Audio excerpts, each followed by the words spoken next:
Bonjour à tous et bienvenue sur la chaîne Libres Parents, Libres Enfants. Aujourd'hui, on va parler formulation de phrases. En fait, je me suis rendu compte que beaucoup de parents ont une difficulté qui est toute simple, c'est la manière dont ils formulent les phrases. Je vous rassure, je suis passée par là aussi, et à force d'expérimenter, je vous transmets comme d'habitude des petits conseils qui permettent de rendre la vie plus facile.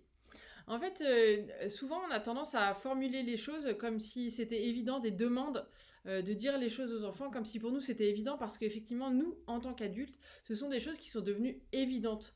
Quand je dis à un enfant qui est à table, tiens-toi bien, moi, adulte, je sais ce que ça veut dire. Parce que c'est ma conception de se tenir bien. Déjà, si vous demandez à un autre adulte qui est à côté de vous qu'est-ce que c'est que se tenir bien, c'est pas sûr que vous ayez la même réponse. Pourquoi? Parce qu'on a tous des conceptions, des représentations différentes en fonction de notre éducation, de ce qu'on a envie, de ce qu'on a envie de transmettre, voilà. Et de qui on est, bien sûr. Donc, quand je dis à un enfant tiens-toi bien, en fait, en soi, ça ne veut rien dire. Peut-être que ce que j'ai envie de lui demander, c'est est-ce que tu pourrais mettre tes jambes sous la table, s'il te plaît, plutôt que sur le côté. Ça évitera que tu en mettes partout. Au moins, tu es face à ton assiette. Si ça tombe, eh ben, ça tombe dans ton assiette. Ça, c'est une formulation plus claire. Ça va permettre à l'enfant de comprendre ce que vous lui demandez et du coup, éventuellement, de pouvoir le faire. Ok?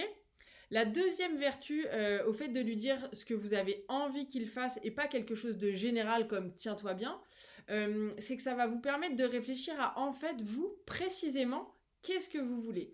Vous voulez que cet enfant se tienne en face de la table pour que si ça tombe dans son assiette, d'accord?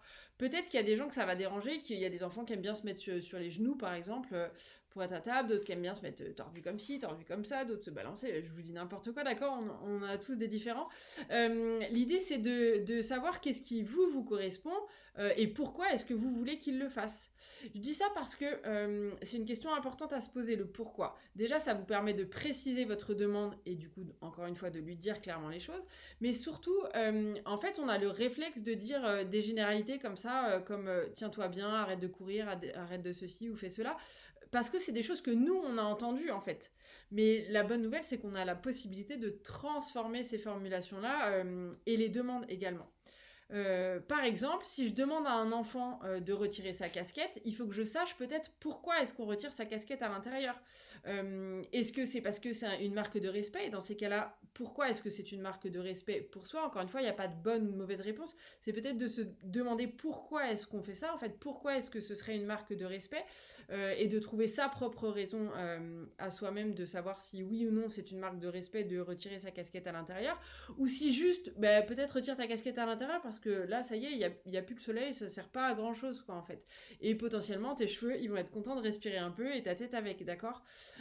Mais ça vous permet du coup une fois que j'ai réfléchi à pourquoi est-ce que je demande les choses à l'enfant, ça veut dire que si l'enfant en face de moi m'oppose une réponse, c'est-à-dire que lui n'a pas le même avis que moi, et ben je vais pouvoir lui dire oui mais parce que moi je pense que ceci, je pense que cela, et vous allez pouvoir avoir une discussion qui est constructive et qui permet à l'enfant de grandir, d'avoir sa place, son espace d'adulte en devenir, parce que n'oublions pas que nous adultes on est aussi là pour permettre aux enfants de bien grandir, de se forger un avis, un caractère et d'être capable de se débrouiller et d'être responsable dans la société et dans sa vie future, d'accord. Donc leur permettre d'avoir un avis, ça leur permet aussi de grandir en fait et de réfléchir et d'être bien acteurs de leur vie. Voilà, c'était la petite parenthèse. De manière générale, ce que je vous conseille, c'est du coup si on retient quelque chose, c'est du coup de formuler les choses de manière positive. Pas juste pour éviter la négation, il y a quand même quelque chose au niveau du cerveau quand on est jeune, très jeune. Les petits, la négation, en fait, c'est comme si vous lui demandiez de faire l'inverse de ce que vous lui dites. C'est-à-dire, ne cours pas, il faut qu'il comprenne qu'il ne faut pas qu'il court, en fait, mais que vous lui demandez le contraire. Donc déjà, mécaniquement parlant, le cerveau, il faut imaginer qu'il n'est pas mature de la même manière. On sait très bien, ça a été étudié au niveau des neurosciences, que la négation, juste, elle demande plus de temps en fait à l'enfant, voire même quand ils sont très jeunes, ils ne la comprennent pas en fait, d'accord.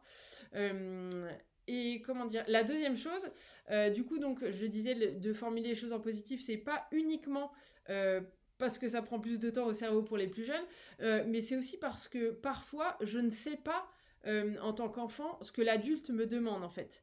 C'est-à-dire que enfant, déjà j'ai pas le même vocabulaire que les adultes, donc parfois je ne vais juste pas comprendre la formulation parce que nous, les adultes, eh bien encore une fois, les choses nous paraissent claires et en fait finalement, même pour des enfants, je parle même pour des pré-ados, hein, d'accord.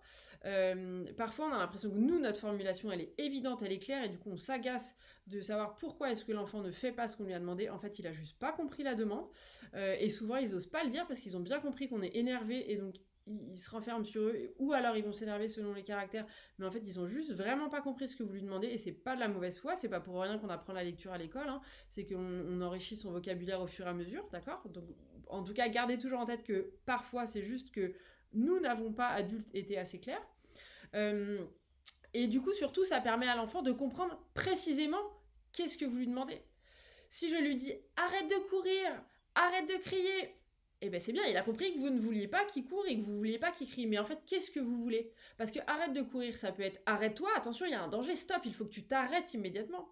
Ou alors ça peut être on est à la piscine et tu sais qu'à la piscine, en fait, on ne court pas, il faut marcher sur le bord de la route. Donc ce que vous voulez, dans un cas, ça va être qu'il s'arrête et dans l'autre cas, ça va être qu'il marche.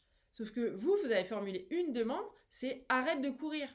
Donc comment est-ce que l'enfant, il devine en fait ce que vous voulez? Vous, c'est clair dans votre tête, pas pour lui.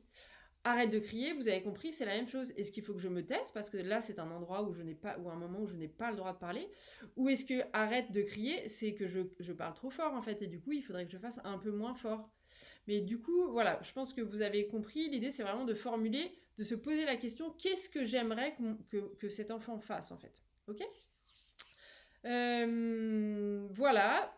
N'oublions pas, quoi qu'il arrive, que ce sont des enfants et que donc s'amuser, jouer, rire et désobéir, et ben ça fait partie de la vie des enfants, c'est comme ça.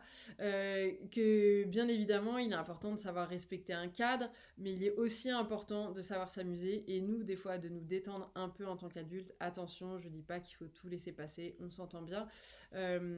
Par contre, on y reviendra pardon, sur d'autres vidéos. La question à savoir quand un enfant désobéit, c'est toujours pourquoi est-ce qu'il désobéit ou pourquoi est-ce qu'il ne respecte pas la règle que je viens de lui imposer. Et là, vous avez des premières réponses. Parfois, il ne respecte pas la règle parce qu'il n'a juste pas compris la règle. Voilà. Sur ce, je vous laisse me poser vos questions en commentaire, bien évidemment, si vous le souhaitez. N'hésitez pas à vous abonner à la chaîne pour avoir les dernières vidéos. Et je vous dis à bientôt sur Libre Parents, Libres Enfants. Bonne journée à vous!